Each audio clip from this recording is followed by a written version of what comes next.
మన అశ్వరావుపేటలో, మన ఖమ్మం జిల్లాలో, తెలంగాణ రాష్ట్రంలో వర్షాలు బాగబడి పంటలన్నీ దెబ్బతిన్నాయి. ఎకరానికి 10,000 రూపాయలు ఇస్తామన్నారు. ఎవరికన్నా ఒక్క రూపాయి వచ్చిందా? పంటల బీమా రాలేదు. రాష్ట్ర ప్రభుత్వం ఇస్తామన్న ఇన్పుట్ సబ్సిడీ ఒక్క రూపాయి కూడా ఇవ్వనందుకు రాష్ట్ర రైతుల్ని, ఖమ్మం జిల్లా రైతుల్ని మోసం చేసినందుకు ఆశీర్వదించాలనా? ఇలా యూరియా దొరుకుతున్నదే, ఒకటే బస్తా ఇస్తారట. మక్కలు వేస్తారు మా అశ్వరావుపేటలో. మక్కలకు దాదాపు ఒక ఎకరానికి 5 బస్తాలు 6 బస్తాలు కావాలి. 2 సంచులు ఇస్తారట. అది ఇప్పుడొకటి, నెలకొకటి. ఆ ఒకటి కూడా దొరకలేదు. ఇలా ఈ ప్రాంతంలో మిర్చి పంటది ఖమ్మం జిల్లాలో. మిర్చి రైతులు 6 నుంచి 8 బస్తాలు యూరియా వేస్తారు. వాళ్ళకు కూడా 2 సంచులు ఇస్తారట. ఆయిల్ పామ్ రైతులకు కూడా 3 బ్యాగులు కావాలి. వాళ్ళకు కూడా 2 బ్యాగులు ఇస్తారట. అంటే యూరియా ఇవ్వక చెప్పులు లైన్లో పెట్టించి యాప్లు పెట్టి రైతుల్ని హరికోస పెట్టినందుకు మదిరలో ముఖ్యమంత్రి గారిని ఆశీర్వదించాలనా బట్టి గారు? అంటే యూరియా ఇవ్వనందుకు ఆశీర్వదించాలనా? బోనస్ పోయిన యాసంగి బోనస్ ఎగ్గొట్టిండు. ఈ యాసంగి కూడా బోనస్ ఎగ్గొట్టిండు. సన్న వడ్లకు 2 యాసంగి పంటలకు బోనస్ ఎగ్గొట్టినందుకు ముఖ్యమంత్రి గారిని ఆశీర్వదించాలా? ఆ సన్న వడ్లను 33 రకాల నుంచి 7 రకాల సన్నాలకే బోనస్ ఇస్తామని తగ్గించినందుకు ఇవాళ రేవంత్ రెడ్డి గారిని ఆశీర్వదించాలా? దేనికోసం ఆశీర్వదించాలి? వడ్లకు తరుగు పెట్టినరా? ఇడా వడ్లకు ఒక బస్తాకి ఎంత పెట్టిండు తరుగు? 5 కిలోలు. రేవంత్ రెడ్డి ఒకసారి అసెంబ్లీలో మాట్లాడిండు. ఎవడన్నా మీ వడ్లకు తరుగు పెడితే 1 తోలు తీస్తా అని డైలాగ్ కొట్టిండు అసెంబ్లీలో. ఇది శాసనం, ఇది రేవంత్ రెడ్డి చేస్తున్న శాసనం అన్నాడు.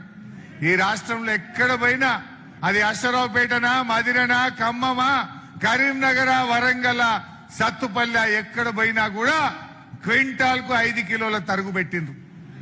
రైతుకు నష్టం జరిగింది. మరి రేవంత్ రెడ్డి ఏమన్నా తోలు తీసిండా?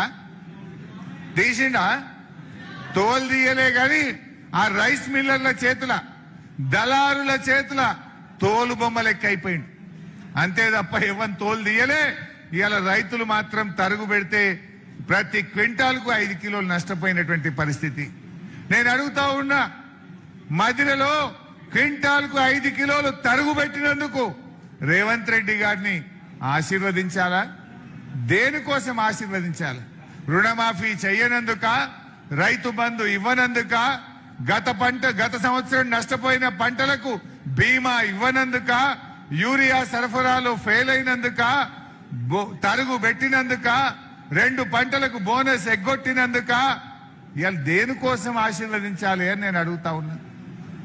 నా దృష్టిలో బట్టి గారికి రేవంత్ రెడ్డికి సలహా ఇస్తా ఉన్నా. ఆశీర్వాద సభ అని కాదు, ఆ సభ పేరు మీరు మార్చుకోండి. ఆ సభ పేరు ఆశీర్వాద సభ కాకుండా రైతుల క్షమాపణ సభ అని పెట్టుకోండి. చెంపలేసుకోండి. మేం తప్పు చేసినాము, రైతులకు 24 గంటల కరెంటు వైపు 10 గంటల కరెంటే ఇచ్చినాము, సీతారామ పనులు ఆపినందుకు ఇలా పెద్దవాగు గొట్టపై 2 ఏళ్ల ఇంతవరకు దాని మరమ్మతు కూడా చేత కాలేదు. ఈ అడ్డగోలు ఫెయిల్ అయినందుకు క్షమాపణ చెప్పండి. అది రైతు ఆశీర్వాద సభ కాదు. రైతులకు బేషరతుగా రైతు డిక్లరేషన్ పేరిట తెలంగాణ రైతాంగానికి మీరు చేసిన మోసానికి క్షమాపణ చెప్పండి అని చెప్పి నేను ఈరోజు ఖమ్మం జిల్లా నుంచి డిమాండ్ చేస్తా ఉన్నా. ఏం ఉద్ధరించిందని ఆశీర్వాదం?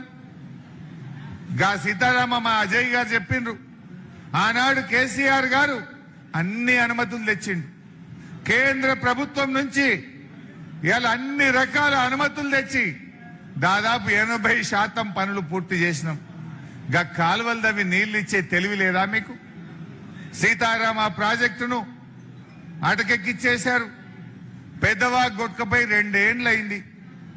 మీ తప్పుదం వల్ల, అధికారులు సకాలంలో గేట్లు ఎత్తకపోవడం వల్ల సీతారామ ఆ రోజు పెద్దవాగు కొట్టుకుపోయింది.